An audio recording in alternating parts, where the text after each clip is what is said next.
Sayyidina Abu Bakar Siddiq radhiyallahu an pernah bertanya tentang hal itu kepada baginda Nabi. Ya Rasul, apakah di surga ada pintu-pintu khusus? Ada, Abu Bakar. Ada di dalam surga itu pintu yang namanya Rayyan. Tidak boleh masuk ke pintu itu melainkan orang-orang yang puasa. Orang-orang yang rajin puasa, mereka akan masuk ke surga melalui satu pintu yang dinamakan Babur Rayyan atau pintu Rayyan. Ada pintu jihad, yang masuk lewat itu hanya mereka orang-orang yang waktu di dunia sepanjang hidupnya berisi jihad, menegakkan dan meninggikan kalimat Allah. Ada Babus Shadaqah, pintu yang hanya boleh diliwati oleh orang-orang yang rajin bersedekah, ringan tangan dalam memberikan bantuan kepada orang-orang yang memang memerlukannya. Dan setiap orang melalui pintu yang sesuai dengan amalannya masing-masing. Ketika itu Abu Bakar bertanya, ya Rasul, apa ada orang yang dipanggil dari tiap pintu? Tiap pintu manggil dia. Kata Nabi, ada Abu Bakar, dan saya doakan kau masuk salah satu di antara orang yang dipanggil dari tiap pintu. Ini orang multi komplek ini. Puasa, dia ahli puasa. Soal jihad, sepanjang hidupnya dia jihad. Sedekah memang tangannya pemurah. Tahajud memang tiap malam. Sementara itu akhlaknya luhur. Tiap pintu manggil dia. Dalam hadis ada juga perempuan yang bernasib baik.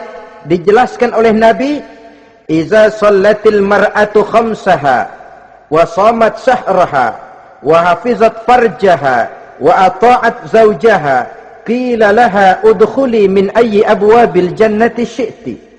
Apabila seorang perempuan dia kerjakan solat yang 5 waktu, dia puasa di bulan Ramadan, dia jaga kehormatan dirinya, kemudian dia taat kepada suaminya, di akhirat nanti dikatakan kepada perempuan tadi, wahai perempuan, udkhuli min ayyi abwabil jannati syi'ti. Masuklah kamu ke dalam surga dari pintu mana saja yang kamu mau. Disuruh pilih, saudara-saudara. Nah, kalau kita waktu di dunia ini tidak ada keistimewaan amal, bingung mau masuk pintu mana. Ramadan puasanya kayak gendang. Depan doang sama belakang, penutupan sama pembukaan, peserta kehormatan. Tengah-tengahnya kosong. Nanti mau masuk pintu Rayyan, ditanya, ini pintunya orang yang puasa. Kamu puasa Ramadan? Puasa juga sih. Puasa juga sih bagaimana? Iya, pembukaan sama penutupan. Tengahnya kosong, nggak bisa lewat pintu sini, cari pintu lain saja. Mau masuk kita lewat pintu jihad, ditanya lagi, kamu lewat sini apa merasa pernah berjuang membela agama waktu di dunia? Mau lewat pintu sholat, apa kau termasuk orang yang konsekuen menjaga sholat? Bersyukurlah kita kalau tiap pintu memanggil. Kalau tidak, adalah salah satu amal kita yang menunjukkan keistimewaan kita. Karena itu beramal nggak perlu banyak, yang penting rutinnya, istiqomahnya. Ahabbul a'mali indallah adwamuha wa in qalla. Amalan yang paling dicintai Allah yang dikerjakan secara tuntas walaupun tidak banyak.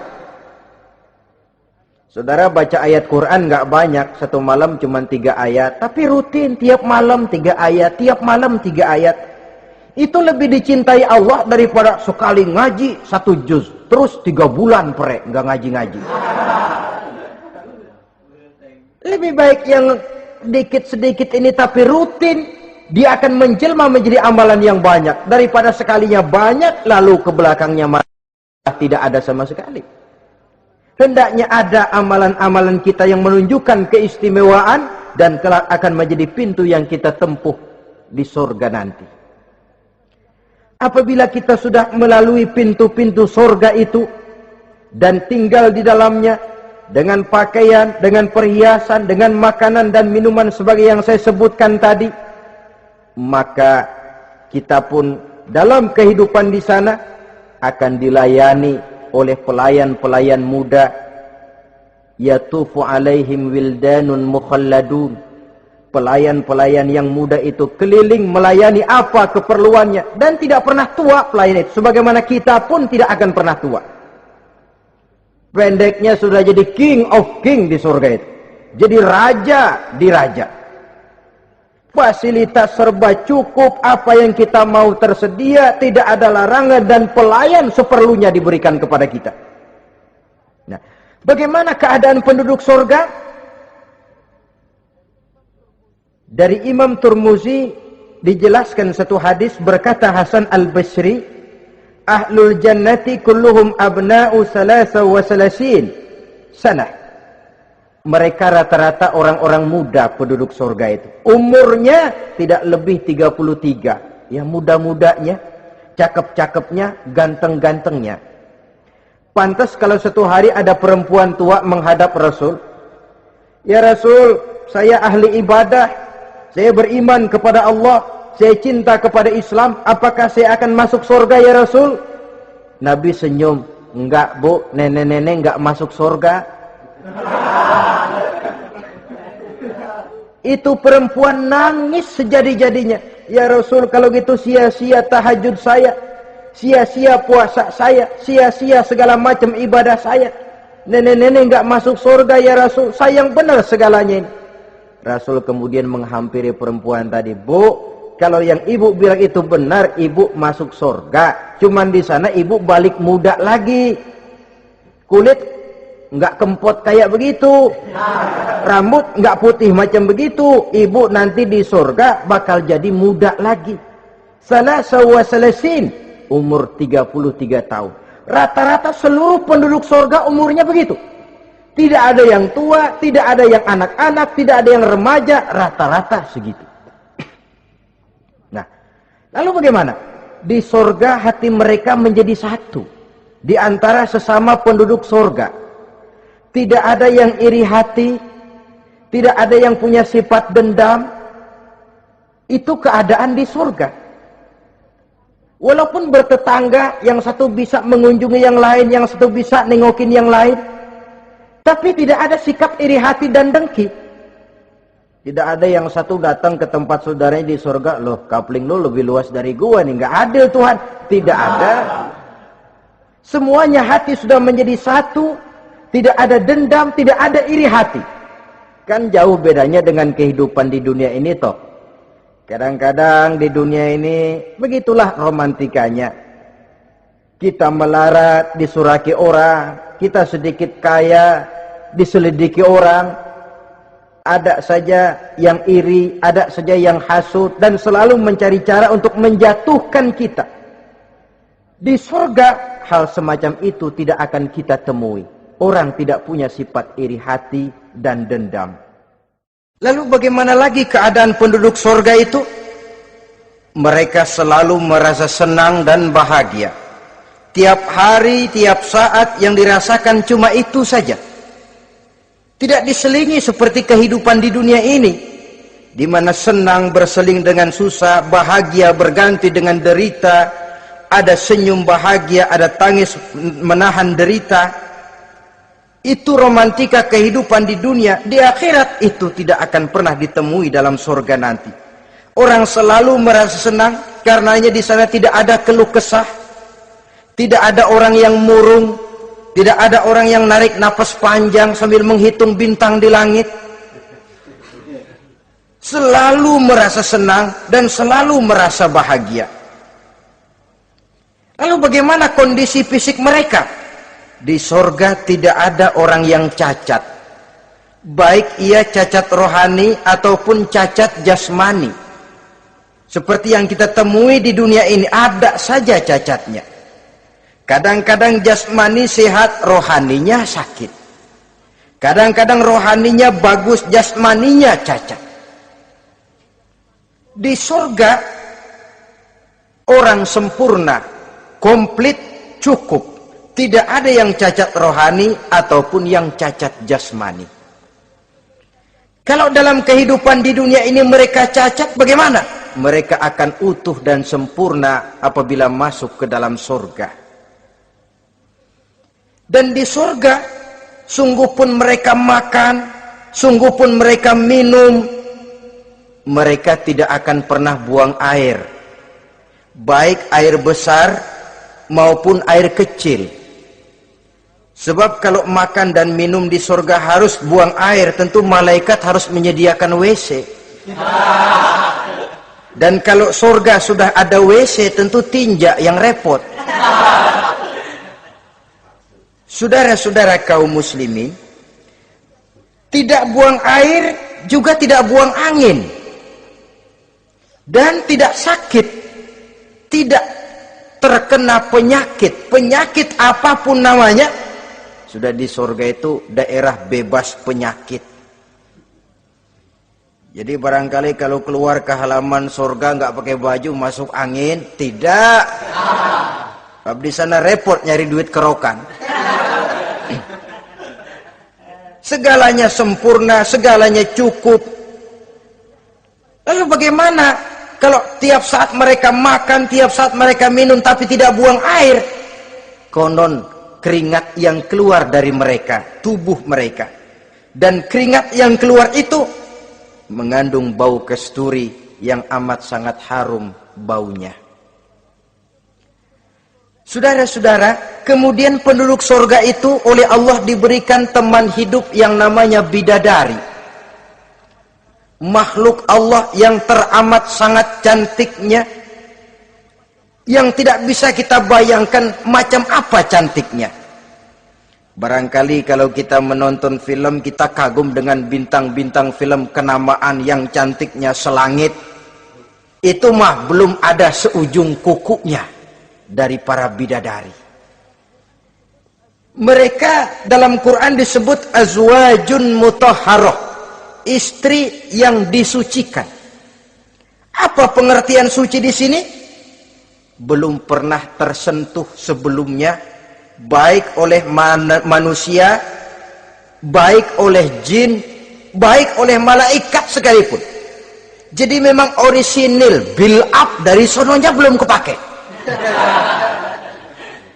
Khusus untuk manusia yang masuk surga. Belum pernah kepegang sama manusia. Jangankan manusia, jin dan malaikat saja belum pernah megang. Lainkan di dunia sekarang ini, kita mau cari barang orisinil sudah repot. Ya mujurlah kalau saudara menemukan seorang gadis yang orisinil paten, masih build up, barangkali mujur. Tapi umumnya terutama di kota-kota besar, ya sudah, kita dapat second hand juga masih lumayan. Kalau tidak rongsok-rongsok bener mah, ini kadang-kadang sudahlah second hand, kondisinya juga 30%. Udah mesti nyervis melulu kita ini. Saudara-saudara, azwajun mutahharah, belum pernah tersentuh oleh siapapun. Lalu makna tohharah ini, mereka selalu suci, tidak pernah baik menstruasi atau mencret. Tidak pernah. Dan kalau perempuan kita, istri-istri kita di dunia ini kan 1 minggu dalam sebulan terkena dapat fasilitas dia untuk tidak sholat, untuk tidak ibadah, masa haid itu. Perempuan di surga yang namanya bidadari tidak akan pernah mengalami haid. Lalu apalagi keistimewaannya? Selalu perawan. Tidak pernah janda. Walaupun tiap hari dipakai, habis dipakai perawan lagi. Saudara-saudara yang saya hormati, itu diperuntukkan untuk penduduk-penduduk surga. Loh, itu laki-laki itu. Iya, kalau perempuan bagaimana? Satu riwayat menjelaskan mereka akan menjadi ratu di surga dengan segala kenikmatan yang juga tidak pernah mereka bayangkan sebelumnya. Riwayat lain menjelaskan bahwa mereka juga akan berkumpul dengan suami, istri, dan anak-anaknya jikalau mereka memang orang-orang soleh. Ada juga riwayat lemah menjelaskan bahwa mereka akan mendapat bidadara istilahnya. Saudara-saudara kaum muslimin rahimakumullah. Pendeknya surga dan seluruh kenikmatan yang ada di dalamnya tidak pernah mata melihat, belum pernah telinga mendengar, belum pernah terdetik dalam hati manusia. Oh, di surga begini kali ya. Berbeda dengan itu. Oh, bidadari begini kali ya. Kalau masih begini kali ya, masih bisa dibayangin. Ini sudah nggak bisa dibayangin.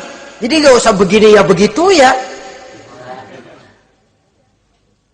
Saudara-saudara, apabila orang sudah masuk ke dalam surga, bertemu dengan sesama teman waktu di dunia, surah At-Tur menjelaskan ayat 25-26, wa aqbala ba'duhum ala ba'di yatasaalun qalu inna kunna qablu fi ahlina musfikin famanna Allahu alaina wa waqana azabas samum. Apabila mereka telah masuk ke dalam surga, sebagian yang lain berkunjung kepada sebagian yang lain. Cara kita belah sono, ini teman kita dulu waktu di dunia, yuk samperin yuk. Ba'duhum ala ba'di yatasaalun, saling tanya menanya. Kalau istilah kita, sampai juga kemari? Iya. Saya waktu di dunia dulu sebenarnya sudah khawatir takut mendapat azabnya Allah, tapi Allah memberikan karunia kepada saya diselamatkan dari azab, dari mara bahaya neraka, sampailah saya ke dalam surga ini. Alhamdulillah. Bagaimana kabarnya ente? Alhamdulillah saya juga sampai ke surga ini. Si fulan bagaimana? Nyangkut kali dia mah di neraka. Yatasaalun, saling tanya menanya hal ihwal dan keadaan mereka. Tapi satu hal yang jelas saudara-saudara, di surga nanti itu tidak ada perkataan yang sia-sia, tidak ada ucapan kotor, tidak ada omongan keji, dan tidak ada omongan kosong. Tidak ada omongan yang sia-sia, ucapan-ucapan yang kotor, mencaci maki, itu tidak ada. Karena sifat marah pun tidak ada dalam surga. Kalau di sini kadang-kadang sedikit marah sudah semrawut, kata-kata kita sudah out of control. Di sana tidak ada kata-kata kosong yang tidak ada manfaat dan tidak ada gunanya. Saudara-saudara kaum muslimin rahimakumullah. Kemudian yang terakhir, kita akan membicarakan apa saja nama-nama surga itu dan siapa calon orang-orang yang masuk ke dalamnya. Pertama, yang dinamakan Jannatul Firdaus atau surga Firdaus. Surga Firdaus ini oleh Allah Subhanahu wa taala disediakan untuk orang yang dijelaskan dalam surah Al-Mu'minun ayat 1 sampai dengan 11. Qad aflahal mu'minun, beruntunglah orang-orang yang beriman.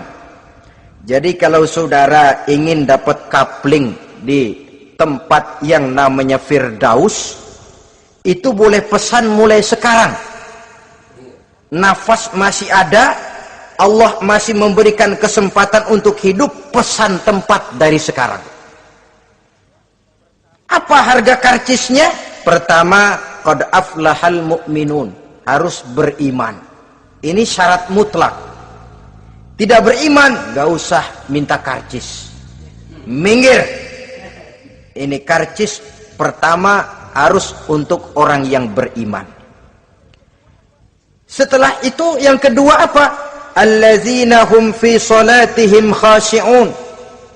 Mereka yang khusyuk di dalam solatnya. Jadi untuk mendapat tiket ke surga Firdaus itu setelah beriman khusyuk di dalam solat. Artinya khusyuk tarkul ghair li ajlil amal, meninggalkan yang lain dan hanya memfokuskan diri kepada satu pekerjaan yang sedang dihadapi. Kalau kita makan sambil ngobrol, itu namanya makannya nggak khusyuk, sebab ada sambil ngobrolnya. Nah, solat yang khusyuk, solat yang di dalamnya tidak berisi yang lain kecuali solat itu, meninggalkan yang lain dan hanya memfokuskan diri saja, untuk melaksanakan suatu amalan. Dan sholat khusyuk itu berat. Kadang-kadang waktu mau sholat kita nggak ingat apa-apa. Begitu sudah masuk takbir yang kita lupa malah kita ingat. Itu kurang ajarnya iblis. Mau sholat nyari dompet nggak ketemu, begitu takbir. Aduh, dompet di atas meja. Ini kalau sembahyang lama-lama digerataki orang nanti nih. Mulai kocar kacir sholat kita. Makanya kata Imam Nawawi, sudah dinamakan khusyuk untuk tingkatan orang awam. Kalau pada waktu takbir dia ingat Allah, segitu aja dulu dah tingkatan orang awam itu. Sebab yang namanya khusyuk itu hudurul qalbi wa sukunul jawarih. Hatinya ikut sholat, anggota badannya tenang tentram di waktu sholat, khusyuk. Kalau waktu sholat garuk sono, garuk sini, kaki ketekas, ketekus. Itu sudah anggota badannya nggak khusyuk. Atau anggota badannya tenang, tentram, nggak gerak-gerak. Cuma hatinya ngayab kemana-mana. Badannya di musola, hatinya di pasar. Itu juga nggak khusyuk. Dan itu berat. Karena itu, ini syarat kedua untuk mendapat tiket ke Firdaus. Imam Ali saja pernah dites oleh Rasul. Ya Ali, saya ya Rasul, kalau kau bisa sembahyang khusyuk, aku boleh kasih kau serban. Kamu boleh pilih yang hijau apa yang putih nanti. Baik ya Rasul, sembahyang beliau 2 rakaat. Selesai salam ditanya, yang mana sorbannya Li? Kata Imam Ali, yang hijau ya Rasul. Belum nengok, udah yang hijau ya Rasul. Kata Nabi, kalau begitu ente nggak khusyuk Li. Kenapa? Mungkin tadi waktu sujud mikirin, ntar kalau gua ditawarin milih yang hijau aja dah. Belum nengok sudah menjawab. Saudara-saudara, yang ketiga, wallazina hum 'anil lagwi mu'ridun. Orang-orang yang menghindarkan diri dari ucapan dan perbuatan yang sia-sia, yang tidak ada gunanya. Ini tiket yang syarat yang ketiga untuk mendapat tiket ke Firdaus itu menghindarkan diri baik dari ucapan ataupun perbuatan yang sia-sia, yang tidak ada nilainya baik dalam pandangan manusia, lebih-lebih lagi dalam pandangan Allah. Yang keempat, wallazina hum lizzakati fa'ilun. Mereka yang aktif membayar zakat.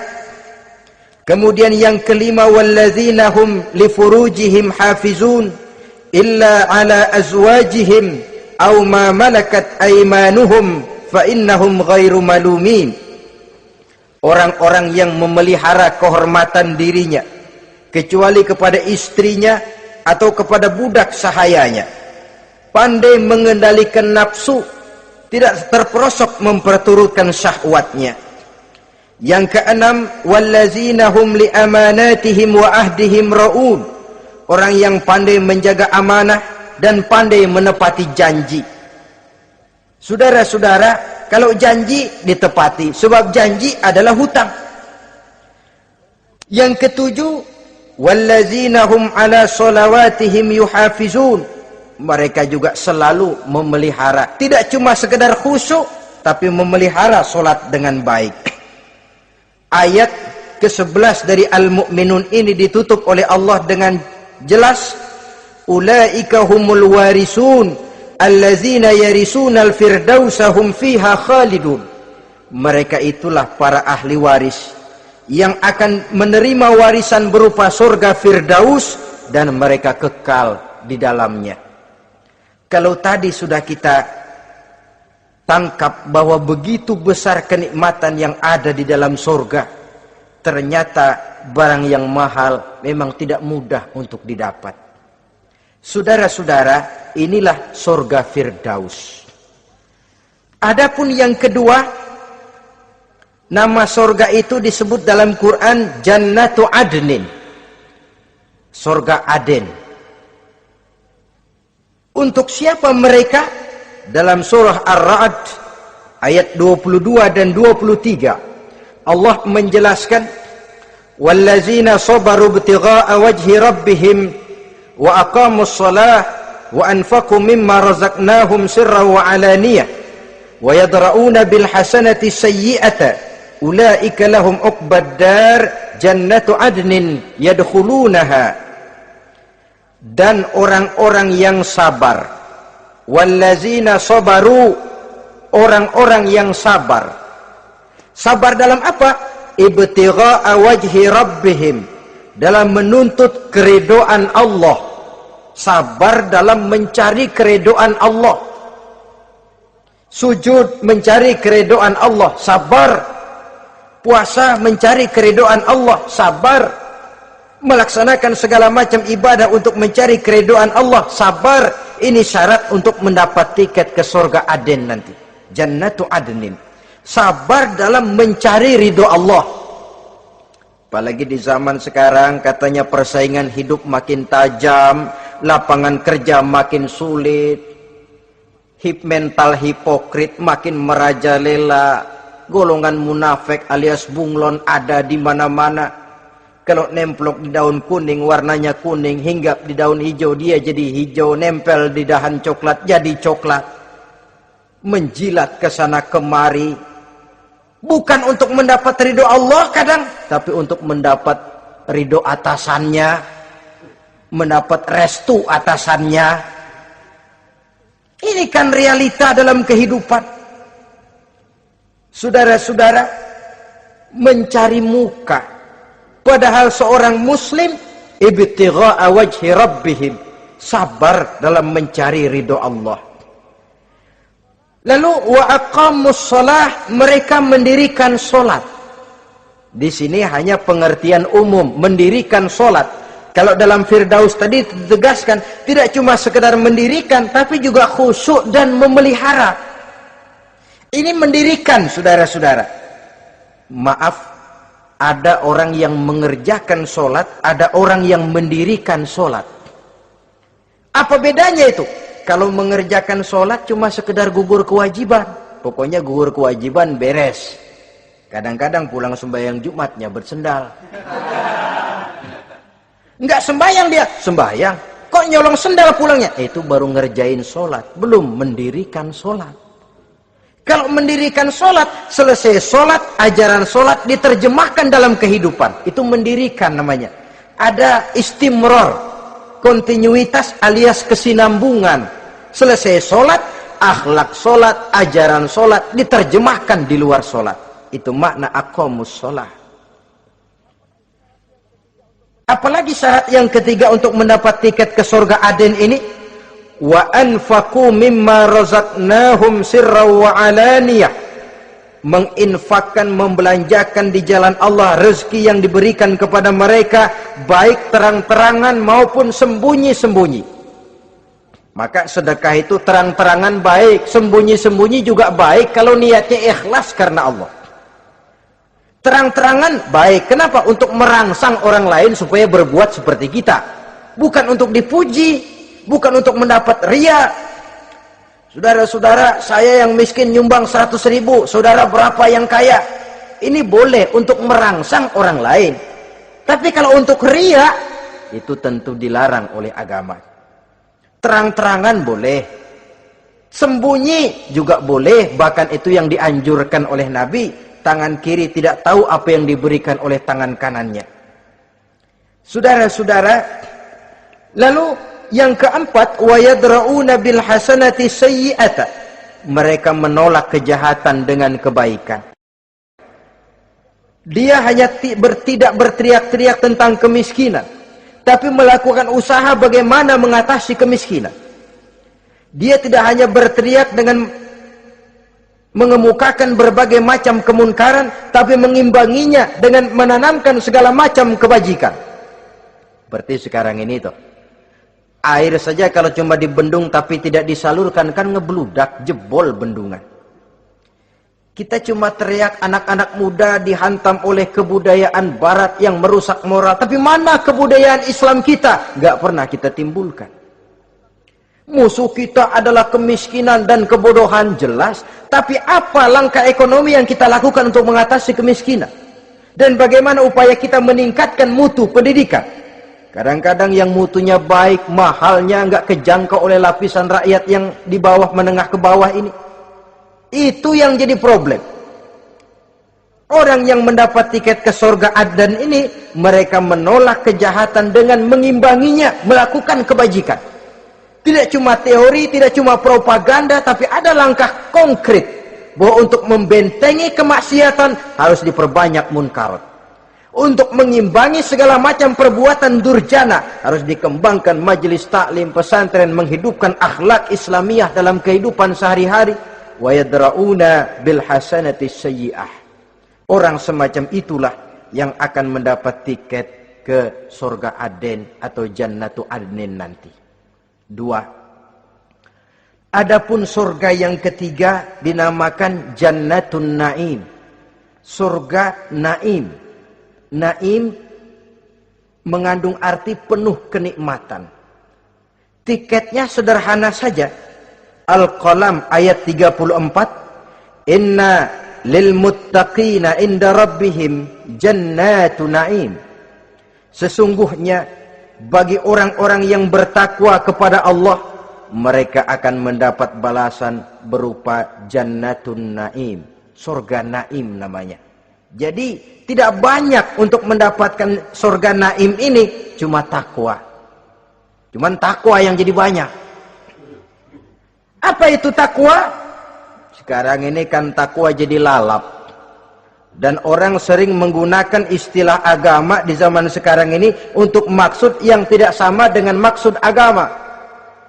Padahal takwa ini jelas, sebelum Islam datang ke Indonesia, kita orang Indonesia tidak kenal kata-kata takwa. Maka kalau harus menggunakan kata takwa, pengertiannya harus dikembalikan kepada pengertian Islam. Ini sih enggak. Orang yang mana aja kalau dilantik bertakwa kepada Tuhan yang Maha Esa, bertakwa, sampai membleh tuh bibir, bertakwa. Tapi kalau sudah megang jabatan, kadang-kadang takwa ngalor dia ngidul, tidak relevan lagi. Lalu apa sih yang namanya takwa itu? Sederhana saja, imtisalul awamir wajtinabun nawahi, itulah takwa. Melaksanakan segala yang diperintah, menjauhi yang dilarang, itu takwa. Menjalankan perintah dengan meninggalkan larangan, apa bedanya? Kalau melaksanakan perintah boleh sesuai dengan kemampuan, tapi menjauhi larangan mutlak. Laksanakan perintah Allah sesuai dengan kemampuanmu, tapi tinggalkan larangan Allah mutlak. Mampu tidak mampu, tinggalkan. Enak kalau ada perintah, jauhi larangan Allah semampu kamu. Ya enak, tinggal kita milih. Saya belum mampu ninggal teler itu, lezat itu, belum mampu. Yang boleh semampu kita melaksanakan perintah. Sholat semampu kita, asal jangan mampu lalu pura-pura tidak mampu.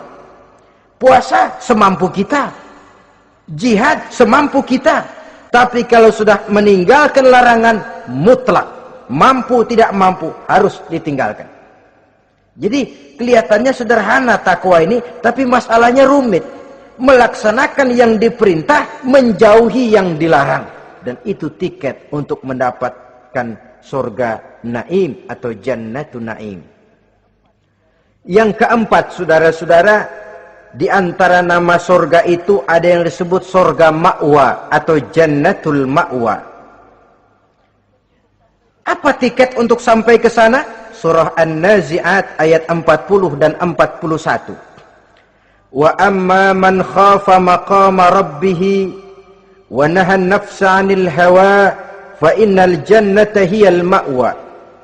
Sesungguhnya orang-orang yang takut kepada larangan Tuhannya, wa nahan nafsa 'anil hawa, dan sanggup mengendalikan nafsu, sanggup mengendalikan diri dari memperturutkan hawa nafsu, fa innal jannata hiyal ma'wa, surga ma'walah tempat tinggalnya nanti.